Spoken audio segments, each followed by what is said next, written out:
Personal Financial Workshop on Mutual Funds, Loan Management, Personal Finance on November 16 and 17. Register now.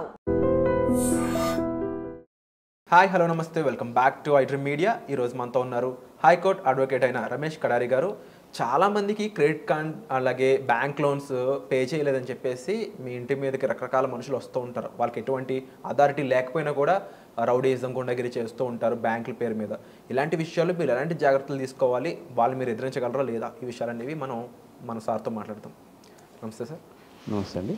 Sir, credit card loans and bank loans ఈ ఇటీవల కాలంలో ఇవి ఎలా అయిపోయినాయి అంటే, ఎవరైతే వీటిని తీసుకుని ఇబ్బంది పడుతూ ఉన్నారో, వాళ్ళు కట్టలేని సిచ్యువేషన్లో ఉన్నారని తెలిసినా కూడా వాళ్ళని చిత్రహింసలు పెడుతున్నారని చెప్పాలి. ఎవరెవరినో పంపుతారు. వాళ్ళకి బ్యాంక్కి సంబంధించి ఎటువంటి ఐడి కార్డు కానీ ఎటువంటి అథారిటీ కానీ ఉండదు.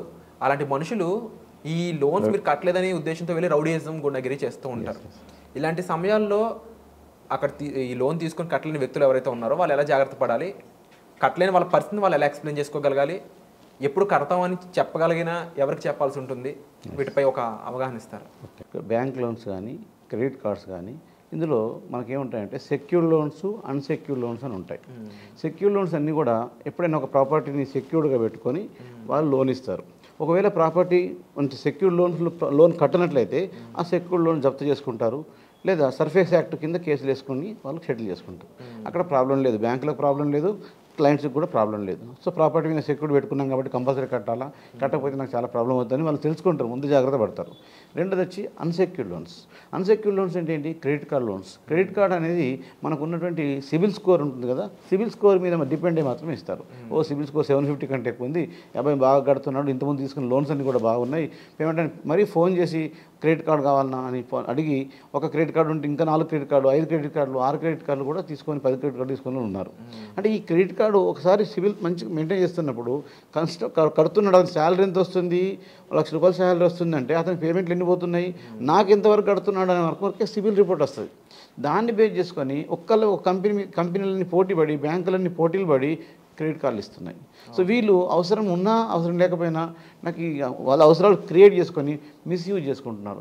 ఒక స్టేజ్లో శాలరీ కంటే ఎక్కువ అప్పులు, ఎక్కువ కట్టలేని పరిస్థితి వచ్చినప్పుడు ఇంకా క్రెడిట్ కార్డుకి తీసుకోవడం వల్ల అప్పుల మీద అప్పులు 24%, 36% అట్లా వేయడం వల్ల విచ్చలవిడిగా అప్పులు అయిపోయి ఒక స్టేజ్ కట్టలేని పొజిషన్కి వస్తారు.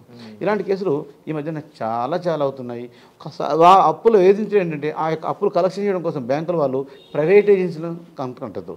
ప్రైవేట్ ఏజెన్సీలకు ఏంటంటే వాళ్ళకి ఎలాంటి రికగ్నిషన్లు ఉండవు, జస్ట్ వసూలు చేస్తే వాళ్ళకి కమిషన్లు వస్తాయి. వాళ్ళ కమిషన్ కోసము వీళ్ళని నరక యాతన పెడుతూ ఉంటారు, ఫోన్ల మీద వేధిస్తుంటారు, ఫిజికల్గా ఇంటికి వేధిస్తుంటారు.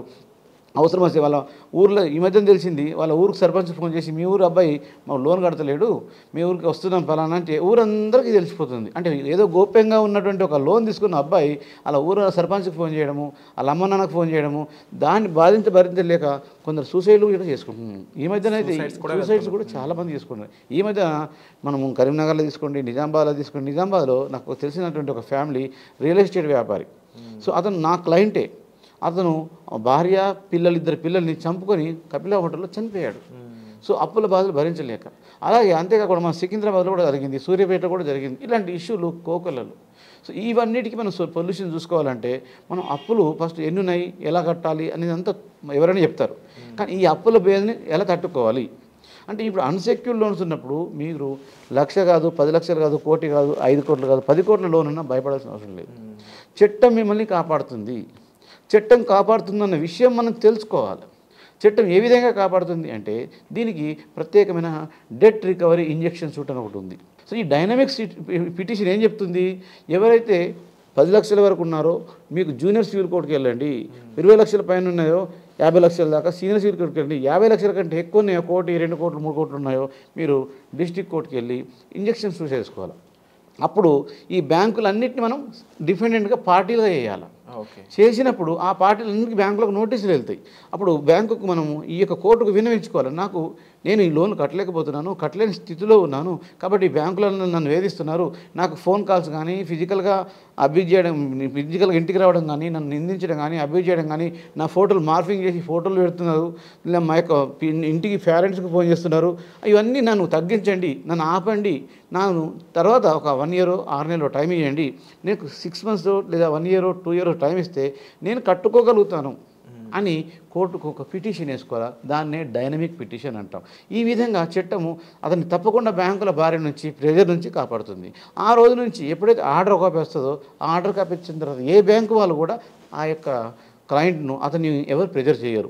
ఒకవేళ ఆర్డర్ కాపీ రాకపోయినా నోటీస్ ఆర్డర్ వచ్చినా వాళ్ళు నోటీస్ బ్యాంకుకు నుంచి కంపల్సరీ కోర్టుకు రెస్పాన్స్ చేయాలి, కానీ పర్సన్ను అధికారం చేయడానికి లేదు.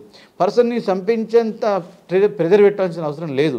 ఎప్పుడైనా కానీ బ్యాంకు లోన్స్ అప్పులు మనకు బాగా ఉన్నప్పుడు ఈ టైంలోనే కొంచెం ఆలోచించి మంచి అడ్వకేట్ని తీసుకొని ఈ యొక్క సొల్యూషన్ ఆలోచించుకుంటే వాళ్ళకు బ్యాంకుల బాధ నుంచి పూర్తి విముక్తి పొందుతుంది. సో ఇది ఎవరైతే కట్టాలనుకుంటున్నారో లోను వాళ్ళకు సంబంధించిన విషయం.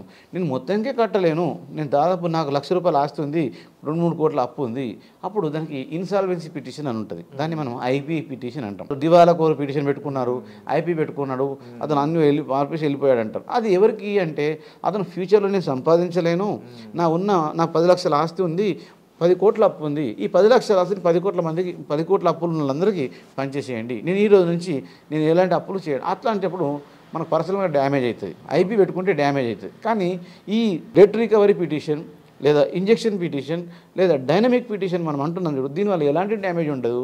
ఇందులో మనం ఒకసారి పిటిషన్ వేసుకున్నట్లయితే బ్యాంకు వాళ్ళు వచ్చి సెటిల్మెంట్ చేసుకుంటారు. నీకు 10 లక్షల అప్పు ఉంది, సో 10 లక్షలు కట్టలేవా, సో 3 లక్షలు కట్టేసి లేదా 4 లక్షలు కట్టి, అంటే వాళ్ళ యొక్క పరిధి ప్రకారంగా ఎంత కట్టగలుగుతాడని. అంటే ఏ బ్యాంక్ అయినా మనకు అప్పు ఇచ్చింది అంటే కట్టగలిగే కెపాసిటీ ఉంటేనే ఇచ్చింది కదా.